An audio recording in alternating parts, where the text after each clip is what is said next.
Hello everyone, this is Shenzhen Boatman Technology Company Limited. Now I will tell you how to change the direction joystick. Turn on remote. We see the green icon on the left. It means left is joystick, and the right joystick choose the GPS waypoint. Now we change it.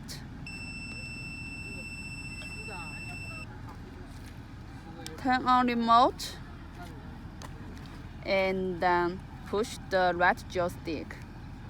Now the right one is direction joystick and the left one is GPS number selection. Thanks for watching.